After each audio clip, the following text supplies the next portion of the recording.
Jaya Jaya Shri Krishna Chaitanya Gaurachandra Jaya Advaita Chandra Jaya Jaya Nityananda Jaya Jaya Gadadhar Jaya Srinivas Jaya Mukunda Vasudevi Jaya Hari Das.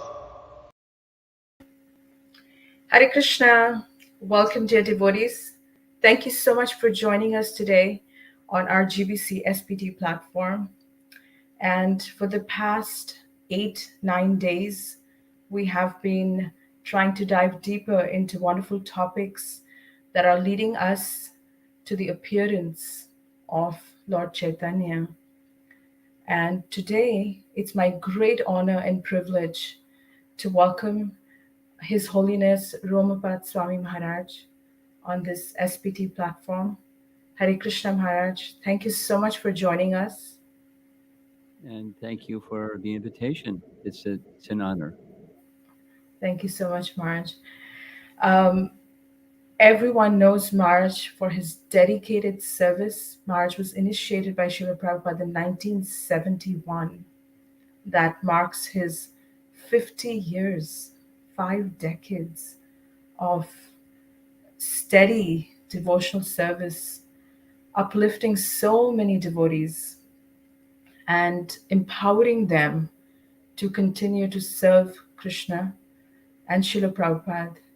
Um, Personally, I have witnessed the life transformation events of, some of Maharaj's disciples, some of the devotees, some of the youth that Maharaj was cultivating throughout these years.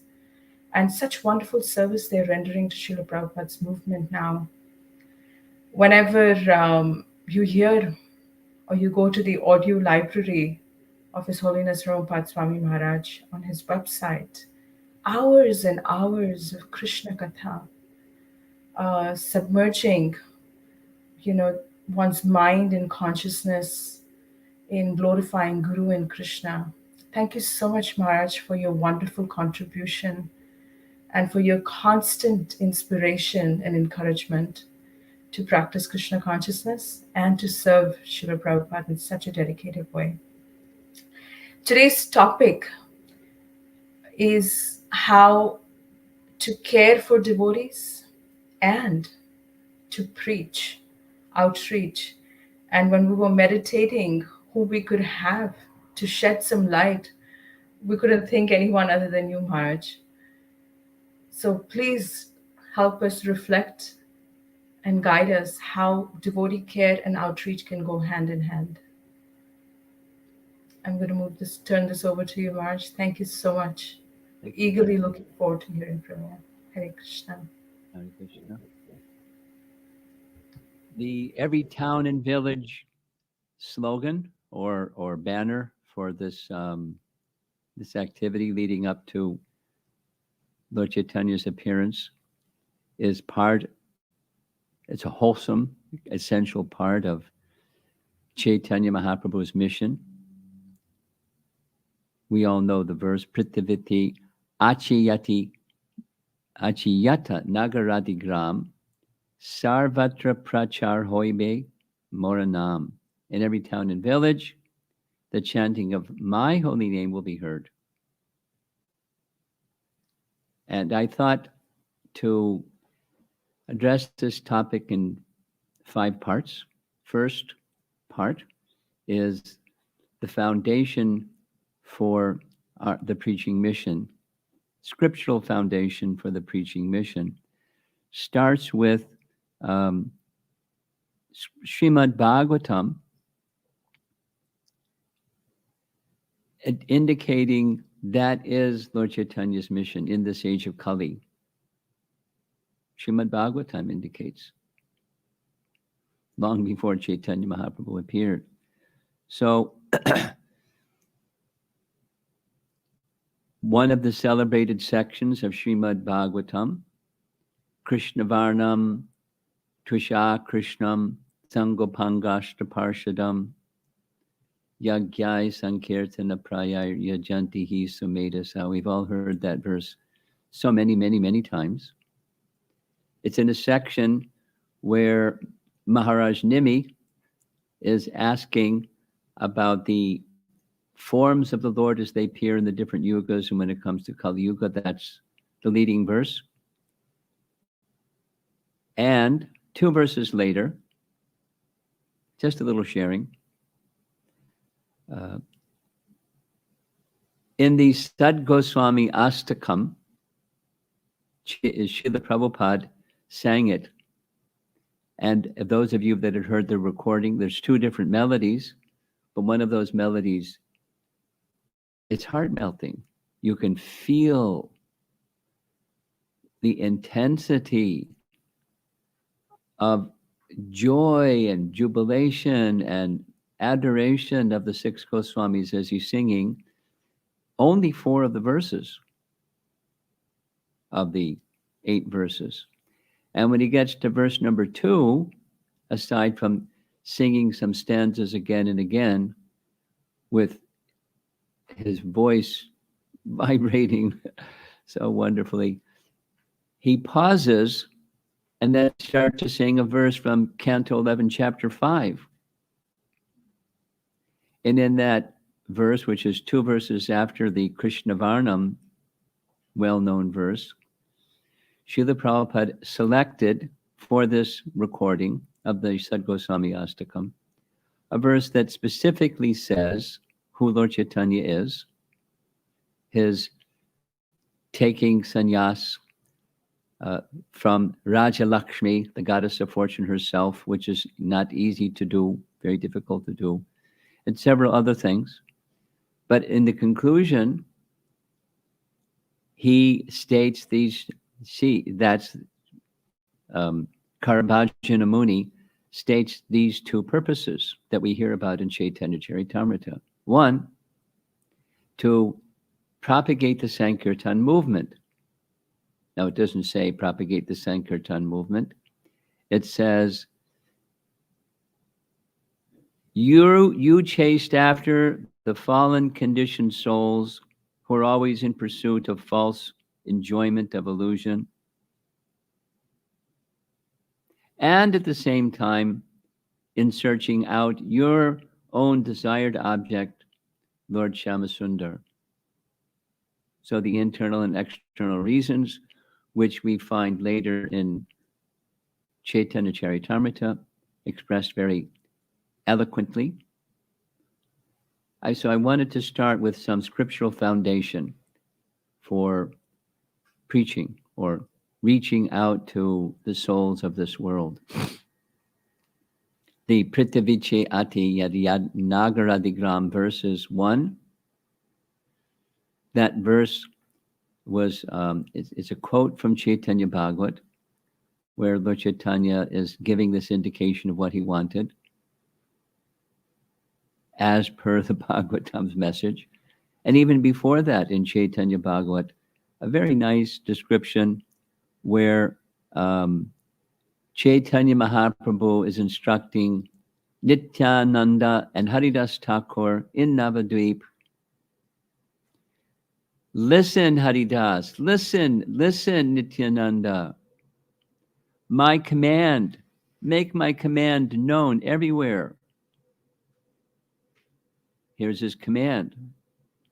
Go from house to house and beg from all the residents, please chant Krishna's name, worship Krishna, and teach others to follow Krishna's instructions. Don't not speak or cause anyone to speak anything else than this. Pretty powerful. So there's Bhagavatam and Chaitanya Charitamrita examples of preaching, reaching out to conditioned souls who are struggling with their mind and senses in the illusion of material existence. And the most compassionate Chaitanya Mahaprabhu wanted to relieve them, exactly as the Bhagavatam confirmed long before he appeared. And many other scriptural references from scriptural sources about Mahaprabhu's identity and his mission. And through the passage of time, the followers of Mahaprabhu, starting with certainly the six Goswamis and Lord Nityananda and his associates, fulfilling that command in different ways according to their nature. And then they, in turn, taught others Lord Chaitanya's teachings and encouraged them to go forward and give them to others. In this way, down to our present time, we have the reaching out to souls to bring them to Krishna.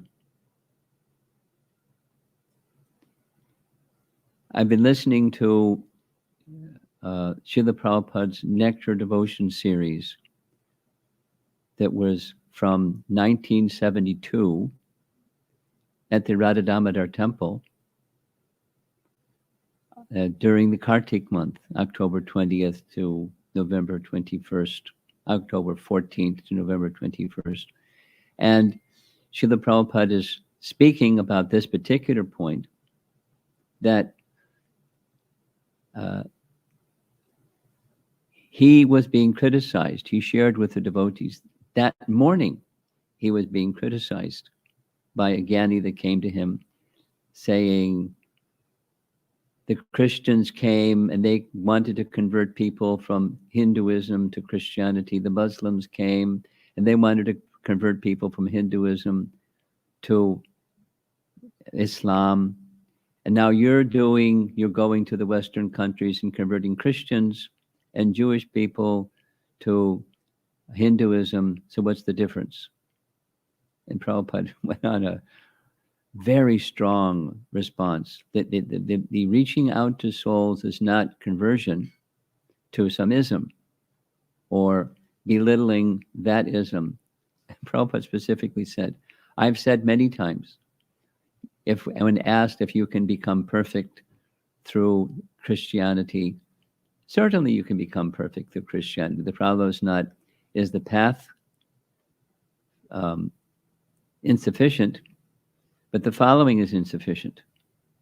Message of love of God is there everywhere, but following.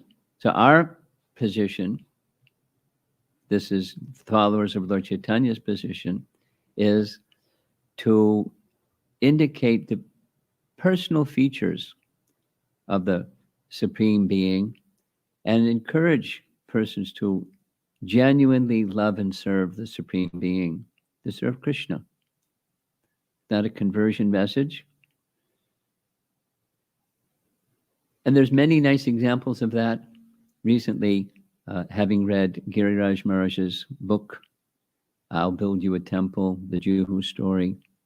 There's many nice examples. One outstanding one is while Prabhupada was on stage during a Pandal program, he saw moving about in the audience a Muslim man dressed with very clear Muslim attire and holding his prayer beads in his hand.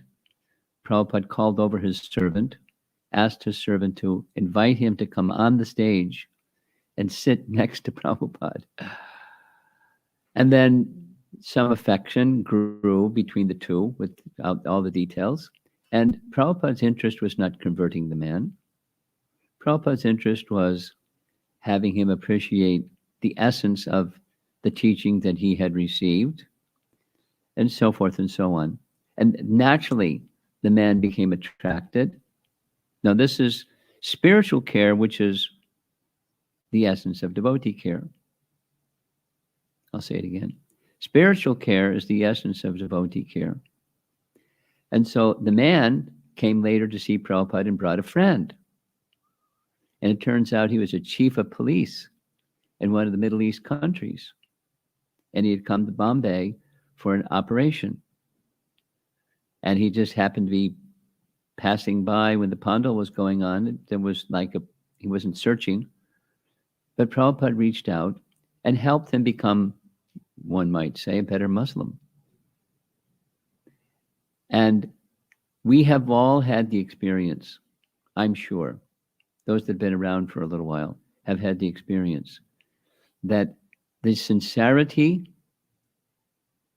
and dedication of devotion to Krishna has served to help lift people who had become complacent from their own tradition and again began taking their own tradition more seriously. So the message of loving the Supreme Person, that's the message of reaching out to souls. So many nice examples of Srila Prabhupada doing like this. And it just became, because it was in Prabhupada's heart, it came out. What's inside always comes out. And it was received by his followers. And so it came out. Just a little sharing because it happened recently. This year is the 50th anniversary of the installation of Sri Sri Radha Govinda in New York. And there was a very nice event where the person who was responsible for purchasing Sri Sri Radha Govinda in Jaipur told their story. And it's really nice. It's a nice story. I just want to share the preaching part, the every town and village part of this banner, the theme for this event. Besides all the background, Srimati Devi, Prabhupada disciple from the West Coast, was requested to go to India. She had to gather the money. And her age was in the early 20s. And when she got to India, she was met up. She met Kaushalya, who was then 20. So the two unmarried ladies, 20 and early 20s, were sent to go to Jaipur for the purpose of securing deities that met the specification of Rukmini, who was the pujari, head pujari in New York. The mission was purchasing deities, and there was, Rukmini was clear what she wanted. Black Krishna, white Radharani, etc., etc. And Srimati didn't know, this is the devotee care, and then there's the preaching. She didn't know that you have to carry your passport when you're in India. And at that particular time, there was a war declared between India and Pakistan. And it was like a lot of fear about people that were supporting Pakistan. America was supporting Pakistan at that time. And so the police caught up with these two ladies and brought them into the police station and started questioning them. And Srimati didn't have her passport. So they were giving her a really hard time. So fortunately, they had been to Mangalarti that morning at Govindaji temple. And in the course of their two American ladies, 20 and 20 young years of age, very enthusiastically participating, one of the pujaris came forward and met them and was very impressed with their quality and intensity and sincerity of devotion.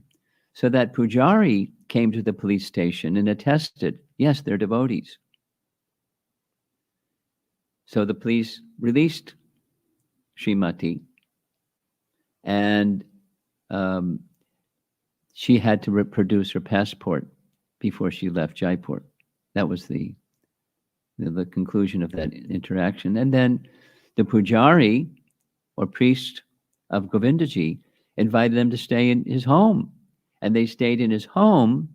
And while they stayed in his home, Kaushalya was out during the day making life members, singing very beautifully as she was capable of doing and speaking the message of Krishna consciousness. A 20-year-old Mataji, single lady, spreading Krishna consciousness in every town and village, or at least in Jaipur, amongst people who, the door that was opened was a difficulty.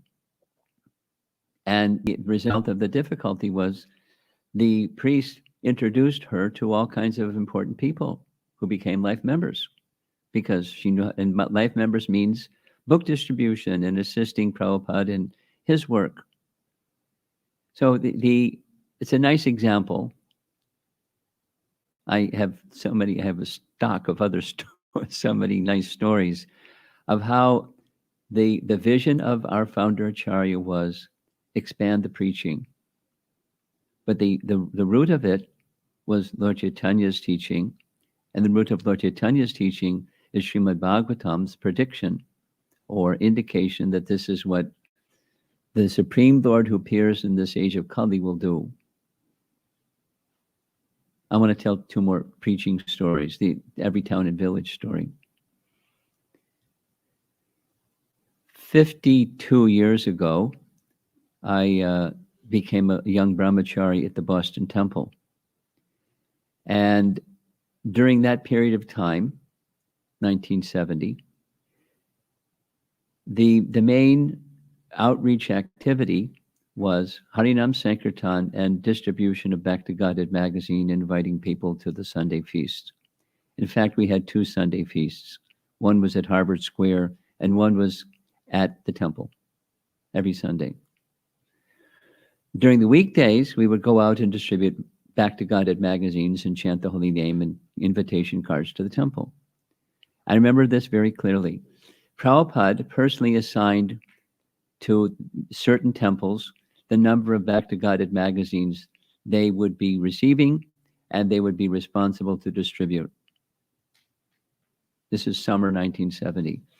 They met the temple, the Boston Temple and the other temples met their quota, and Prabhupada was very appreciative, and he doubled their quota.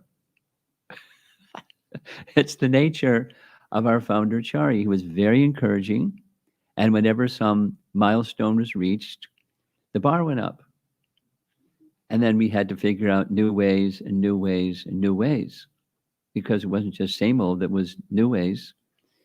And the order of our founder Acharya to spread Krishna consciousness in every town and village was like that. One more nice story, my personal experience, was when I was a college student.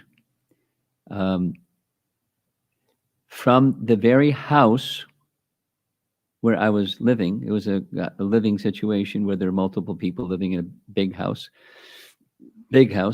a farmhouse out in the country, outside the city where the university was.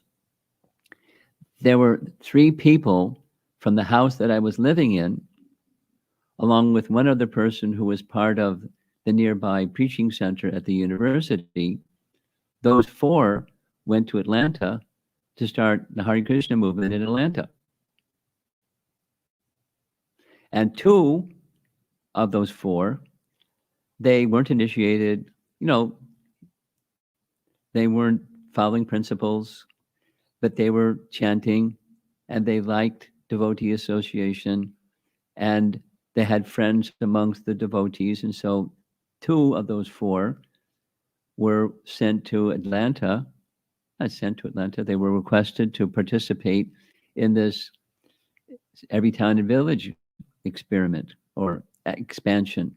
And then after some time, so that when they went to Atlanta, one of the persons they met at Emory University was William Ogle, who later became Balavanta, who later became the vice president, who later became a GBC. And the beginnings were just this expansive reaching out, every town and village. Then, after some time, Prabhupada gave this boil the milk message, meaning expansion has gone on. Now, those who are members, boil the milk means, as far as this devotee care.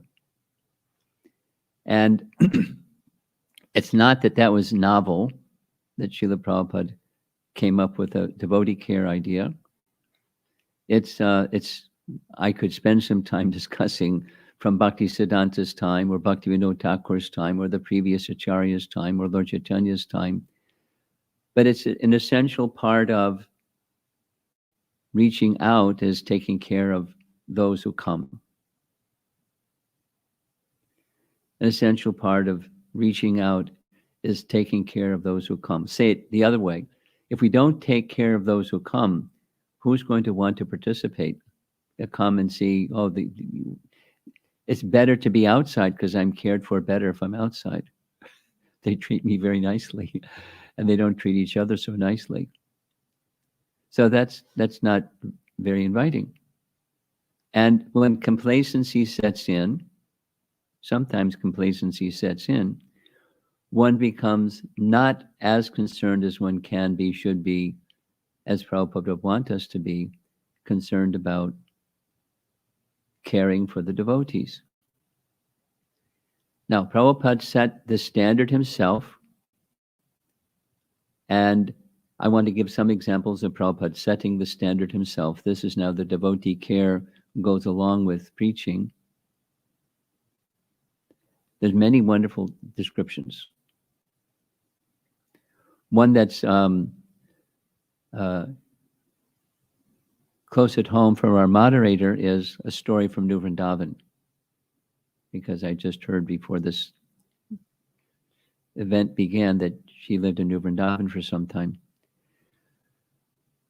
But Prabhupada was visiting New Vrindavan, and it was a chilly evening, and as he was leaving to leave the temple room, the old Vrindavan building. Well, they have different names for the buildings there in New Vrindavan. When he walked outside, he saw a particular young lady, initiated disciple, not dressed warmly. And there was some exchange. Prabhupada turned to the temple president. At that time, the temple president was Kaladri, and indicated she doesn't seem to be warmly dressed. And this is now from Hari Sori's diary. Kaladri might have a different version if he was listening to this. Kaladri said something like, "For us it's warm, Prabhupada," or comfortable, Prabhupada, not warm. And Prabhupada then took exception. And then he gave a direction. He said, the devotees are giving their life to Krishna service. They should be well cared for. And make sure that she has sufficient clothing. And then he said, at least once a month, don't wait for them to come to you, because if they don't come to you, you'll do nothing. You go to them proactively. You go to them and ask them, is there anything that you need? Once a month. And what necessities are to be supplied. And sufficient warm clothing and whatever it is that they require. It's a nice example. Busy, busy, busy as he was, he didn't neglect small people, because he was like a loving father, and they're part of the Krishna family. I remember another situation that I personally observed in Mayapur. During Guru Puja, one disciple of Prabhupada, named Bhagavat Das, Bhagavat Prabhu, he was jumping, dancing during Guru Puja, but he was limping with one of his feet. So Prabhupada, right in the middle of Guru Puja, motioned for him to come. Prabhupada leaned over, Prabhupada asked what was wrong. He said he has, something with his foot. Prabhupada wrote something on a piece of paper during Guru Puja, wrote something on a piece of paper, said, go at once and get this medicine and come back. You can attend the class. So Bhagavat went to the pharmacy, got the prescription written in Prabhupada's own handwriting, filled, and then came back to attend the class. And you can imagine how cared for Bhagavat Das felt. How much Prabhupada concerned himself with devotee care. And there's many other celebrated examples of Prabhupada's personality of caring for devotees. You read the biographies written by Hari Sori, Prabhu, or others, and you'll find many, many, many such examples. One example that comes to mind was in 1976, so the movement was well underway. Pradumna Prabhu came to assist Srila Prabhupada, and when he reached Prabhupada's presence, he was unable to stand properly, and Prabhupada asked what the problem was, and he had some boils. So he sent him to a doctor to get some particular medicine that would reduce the boils. After taking the medicine, the boils, particularly one of the boils, was not reducing. It was really big. Harisori writes, it would look like a golf ball, or a tennis ball was put underneath his skin. Prabhupada came to see because he wasn't showing up. And he saw and immediately ordered, go to the doctor and have this boil lanced. They had the boil lanced. He came back on crutches. But Prabhupada was, of course, he was concerned about Pradumna's absence, but he didn't just leave it at that. He personally went to inspect. And took necessary care and kind of admonished him for not taking care of his health. There's many, I want to speak two more. Giriraj Maharaj, in his book, described a situation where he was not well and he had been out all day long with his going into the city and meeting members and doing his service. And then he came back kind of late. And it was his practice to report to Prabhupada how the day went.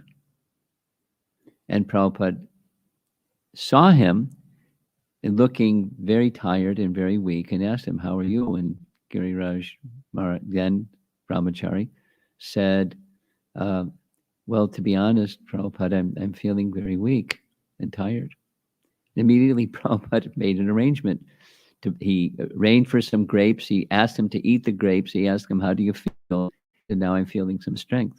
And somehow he knew that was what he needed and gave him instructions. You can't just do service and you become fatigued and unable to continue your service, so you miss 3 days. That's not good. You have to maintain yourself properly. So he was interested in the practical service and the dedication, of course, that Giriraj Maharaj had, but he wanted his well-being. Another celebrated story, which, this will be the last Prabhupada devotee care story, but it's in relation to Jamuna. Jamuna had, what was the disease? She had jaundice. And they were at a particular place where they were doing some preaching, but she wasn't coming because she had jaundice. And the description in her biography about Mother Jamuna was she was in a room with 15 people, and there was stuff everywhere, and their only space for her in her sick condition was in a walk-in closet with her sleeping bag stretched into the walk-in closet. She was just lying down immobile with jaundice and presumably a fever. So Prabhupada, seeing that she was absent from the activities, he personally came. He didn't just ask, he asked about her, but then he personally came. She described she heard the sound of the door opening for the walk-in closet, looked up, and there was Prabhupada. And asking, how are you, Jamuna? And her reply was, I'm just thinking of you, Prabhupada.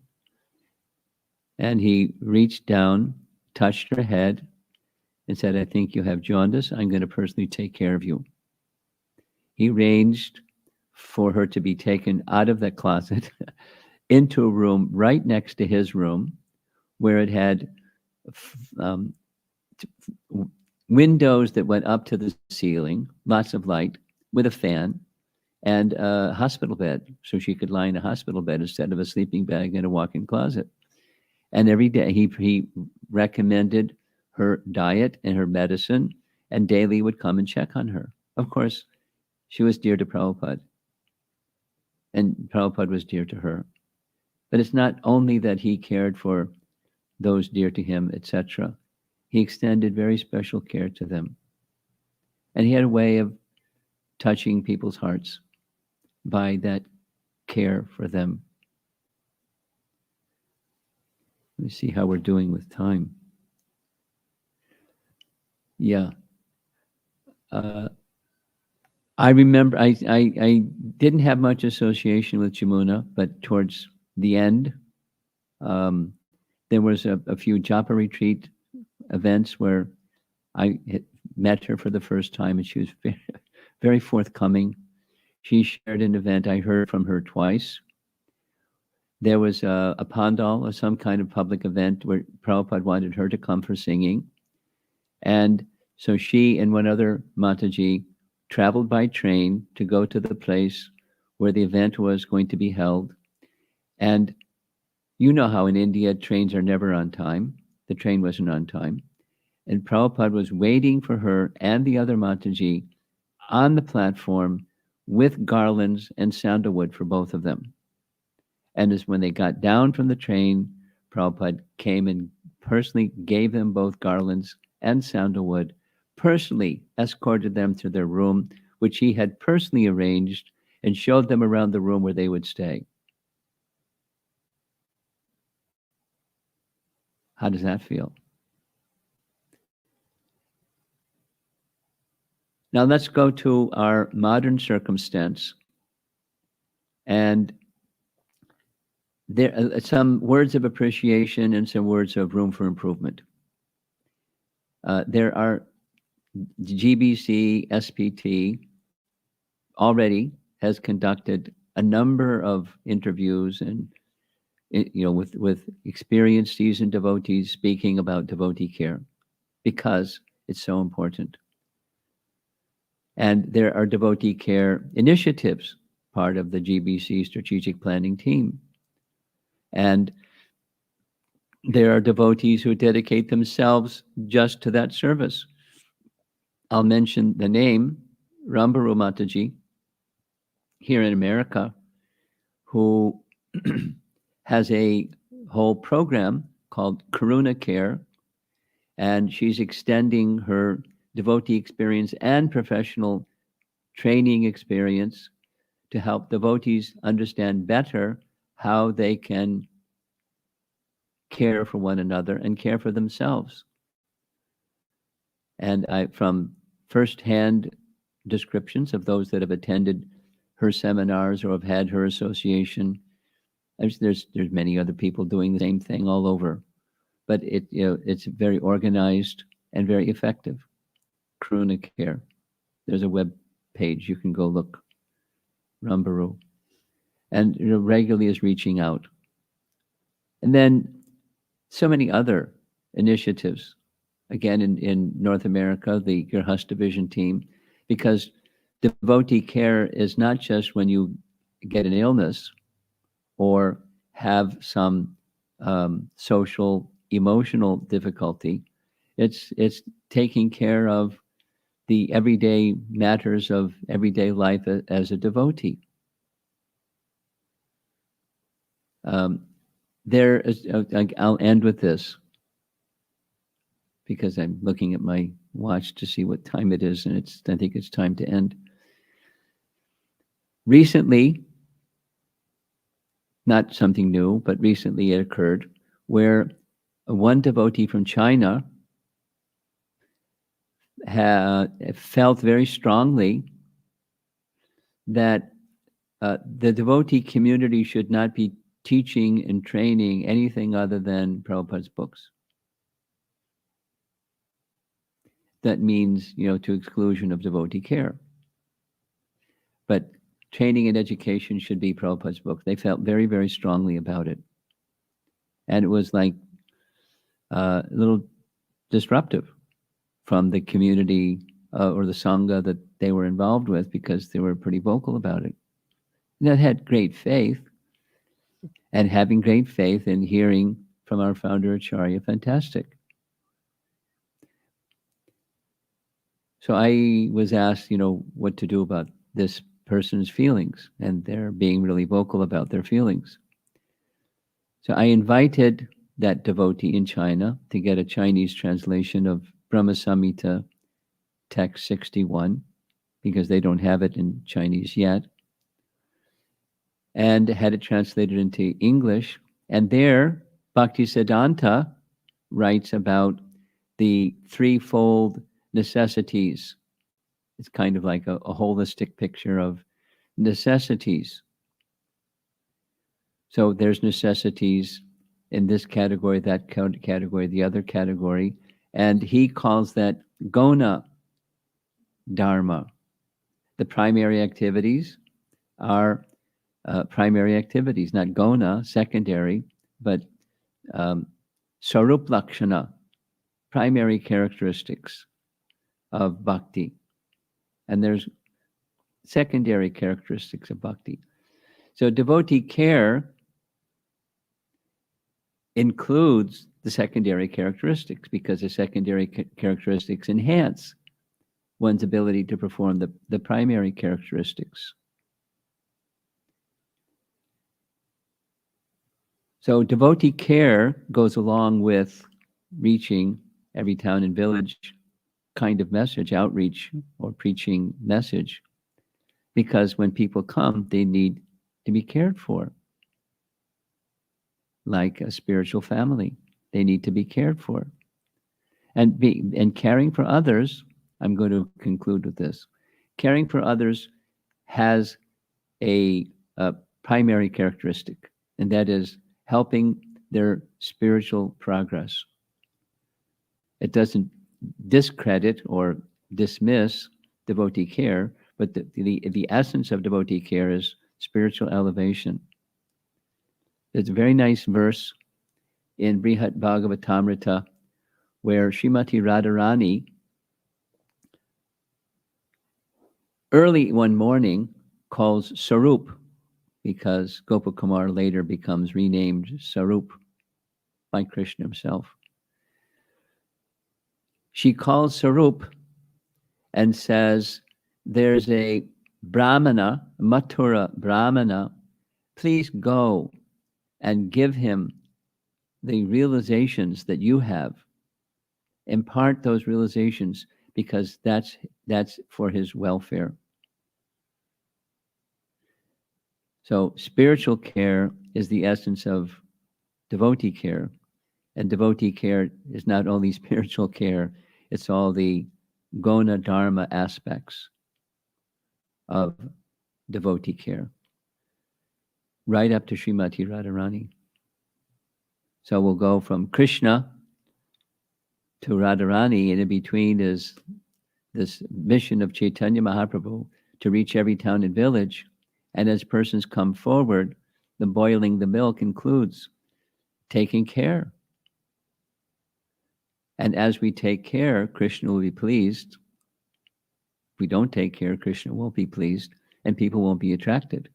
We take care, and Krishna will be pleased, and people will be attracted and feel cared for. And when you feel cared for, you're far more enthusiastic to participate in devotional service. So those are some of my thoughts on this. Care of devotees goes hand in hand with reaching out to others who are not yet devotees. It's expanding the Krishna family, and we're all parts of the family. You don't just wait for Prabhupada to come along, or the head of our little community to come along. We follow, though they're nice examples, and extend care horizontally, not only vertically. Actually, I just want to say one more thing, because it's our current time, all over the world, there's awareness of what's going on in the Ukraine and in Russia. And there's a great opportunity for us who are not over there to extend care. and at least prayers. And I know, I don't know any of the detail, but I know for certain Naranjan Maharaj in the Ukraine is 24/7 with devotee care, because there is turmoil in the lives, and who knows what else is going on in the Ukraine because I don't know. Somebody knows. And I'm sure he knows. And I'm sure he's doing everything in his power. And if those devotees want to assist Naranjan Maharaj, I'm sure he'd be willing to accept whatever assistance you care to extend to help him. And I don't know what's going on in Russia, but I imagine there's some turmoil for the Russian devotees as well. For sure, in Ukraine, here's an opportunity today. And who knows how long it's going to last and how far it's going to spread. Hare Krishna. Thank you so much, Marge. That was such a beautiful presentation. You took us the wonderful pastimes that you shared of Srila Prabhupada and the verses and the Gopkumar's Swarup story. Just ties everything in so beautifully. Thank you. Thank you very much. And bringing these wonderful resources that we already have in our society with the Karuna Care, the Grihastha Vision team. We've posted links to that in the chat box if you want, or if you need any help and support, or if you would like to support these communities or these efforts. Please click those links, subscribe to their websites, and reach out to them.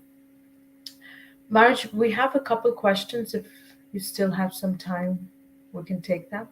Sure. And I have a request for you.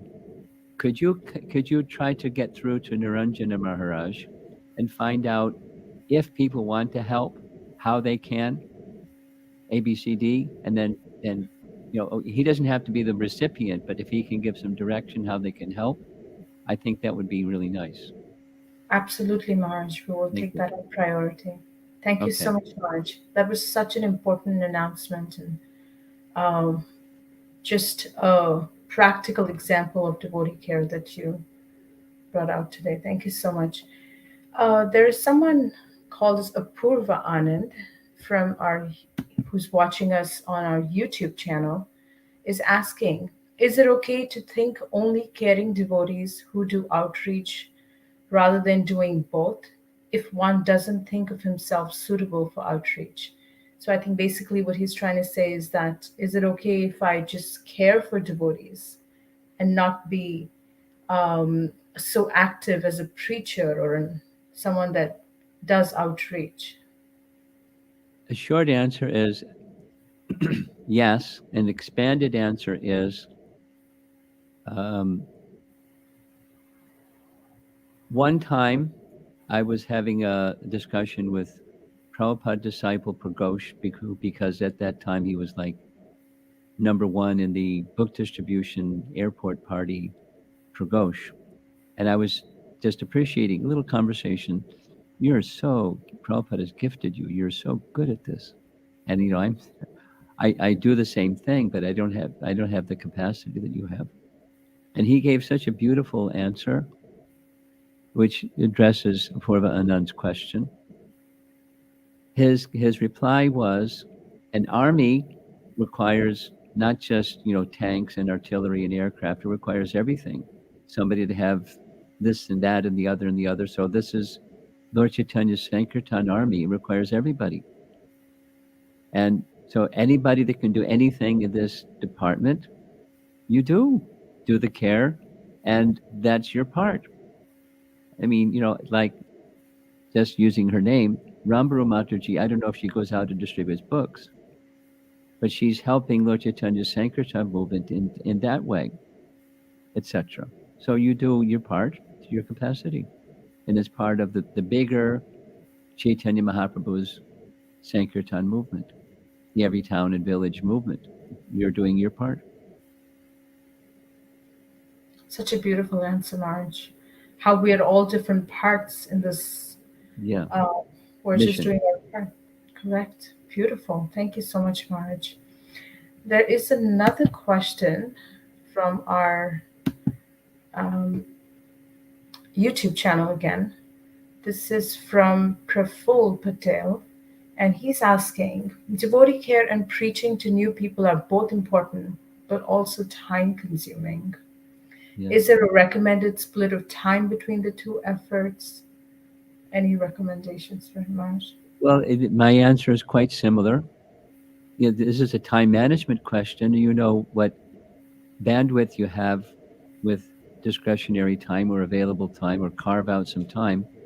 And if you do one better, or find your capacity and enthusiasm is stronger in this area than that area, fine. And if you want to divide, that's fine. And if Krishna is pleased, something that may very well happen is your discretionary time seems to expand without neglecting your sadhana, your core, receiving of Krishna consciousness. But giving of Krishna conscious association may very well expand. And then you'll have time for both. Krishna says, time I am. So he Yes. seems to expand time when devotees engage more and more. Thank you Yes. so much. That's how bhakti works. That non-devotee says, rightly so, I don't have time because they're so busy. And when that same person becomes a devotee, there's time. And then that time expands for devotional activity without neglecting responsibilities. That's how the bhakti process works. Krishna is time. Beautiful. Thank you. Thank you so much, Maharaj. I can't believe we're to the end of this session. But, I always was reflecting when Srila Prabhupada mentioned that women, children, the elderly need to be protected. Yeah. And I was always thinking in my head, why is Srila Prabhupada talking about protection? Of course, I understand physical um, differences between, a child, a woman, but I was thinking what really true protection means. Hmm. And reflecting and reflecting and reflecting and reading Srila Prabhupada's books, I had this realization that actually true protection means uh, giving the opportunity of absorbing one's mind in Krishna consciousness. Hmm. And through this wonderful community that we have, we've been given ample opportunities for true protection, where we're able to continue to absorb our mind in Krishna consciousness and at the same time get the support, whatever difficulties we're having, to override them and then still continue to practice Krishna consciousness. Thank you so much, Maharaj, for all your services to the youth, to the movement, and we're so grateful for your association and your sharing. Well, you're doing this. So I'm going to turn it around and do before this class began. My appreciation for the whole GBC SPT, and each time I've been on a program, you're the MC, you're the moderator, facilitator, and your dedication is part of that message that Apurva asked. I don't know how many books you distribute every year, but you're helping to nourish the Krishna consciousness in various assorted ways, as is the rest of the SPT team. So my appreciation for this dedication, and I'm sure it will continue going on into the future, because they're very sincere, serious persons like you helping. Thank you so much, Maharaj. We take it as your blessings. We have Ananta Shesh Prabhu and Sridhar Swami Prabhu helping us on the technical aspect of today's Yeah, we saw his image a short while ago. He looked happy. from Sridham Mayapur, and of course the entire team of GBC SPT headed by Gopal Bhatta Prabhu. Thank you so much again, Maharaj, for being here, accepting our invitation and enlightening all of us. Srila Prabhupada ki jai. Srila Prabhupada ki jai. And thank you so much to our viewers for continuing to join us. We still have this whole month up until Gaur Purnim, where We're going to have very wonderful speakers. Tomorrow we have Hari Parshad Prabhu joining us. So please continue. And if you haven't already, please subscribe to our mailing list on the gbcspt.com and subscribe to our YouTube and Facebook pages. Thank you so much again. Srila Prabhupada ki Jai. Hare Krishna.